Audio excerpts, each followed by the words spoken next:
का संतान पैसा का पछाडी दौडिए, धन सम्पत्ति मणि माणिक्य सुन चाँदी मेरो सर्वे सर्वा हो भन्ठाने। धन सम्पत्तिको अगाडि आमा बाबाको मायालाई लत्याइदिए। आमा र बाबाको ममतालाई बुझ्न सकेनन् अनि ती सन्तानले आमा र बाबालाई लिएर वृद्ध आश्रममा राखिदिए। हाम्रो सनातन संस्कृतिले आमा र बाबालाई भगवानको स्वरूप मानेको छ। दुई अक्षरको आमा र दुई अक्षरको बाबा नै चार अक्षरका भगवान हुन्। यदि पुज्नु छ भने मन्दिरका देवतालाई भन्दा पहिला घरका भगवानलाई पुज्नु भनेर वैदिक सनातन संस्कृतिले सिकाएको छ।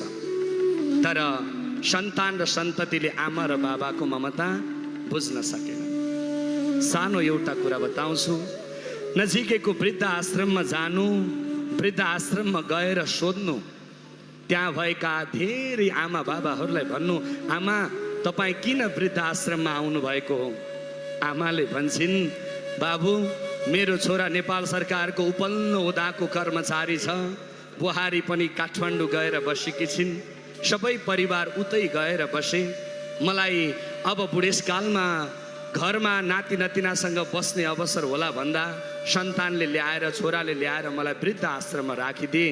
आमाको जवाफ यो हुनेछ। त्यही वृद्ध आश्रममा बस्नेहरूको बाबालाई सोध्नु, बाबा तपाईँ खाना लाउन नपुगेर वृद्ध आश्रममा आउनु भएको हो? बाबाले भन्छन्, होइन, मलाई मेरो सन्तानले ठुलो कर्मचारी छ, अहिले विदेशमा बस्छ। मेरो सन्तानले मलाई वृद्ध आश्रममा ल्याएर राखिदियो। उसलाई मसँग समय छैन मसँग बस्ने भनेर।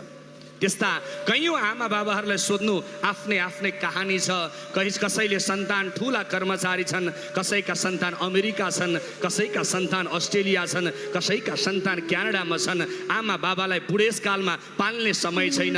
त्यो वृद्ध आश्रममा बस्ने आमा बाबाका यस्तै कहानी छन्। एउटा पनि आमा र बाबाले भन्दैन, बाबु खाना लाउन नपुगेर मलाई वृद्ध आश्रममा आउनु परेको भनेर। मेरो छोराले घरमा कुटो कोदालो गर्छ, हलो जोत्छ, साँझ बिहान के खाउँ केलाउँ हुन्छ र मलाई खान नपुगेर छोरोले वृद्ध आश्रम ल्याएको भनेर एउटा पनि आमा बाबाले भन्दैनन्। त्यो वृद्ध आश्रममा त्यस्ता आमा बाबा बस्छन् जो करोडमा खेल्छन्। आमा र बाबालाई रोडमा ल्याएर राखिदिएका छन्, वृद्ध आश्रममा राखिदिएका छन्। त्यसैले म निवेदन गर्छु, सबै सन्ततिलाई आग्रह गर्छु, यहाँहरूले साँच्चीकै बाहिर आदर्शका कुरा गर्नु पूर्व हाम्रो वैदिक सनातन धर्मले आमा बाबालाई भगवान मान, आमा बाबालाई पूज भनेर भनेको छ। आमा बाबाको ममतालाई पूज भनेको छ। त्यही ममतालाई बुझेर आज यो कर्म भइरहेको छ।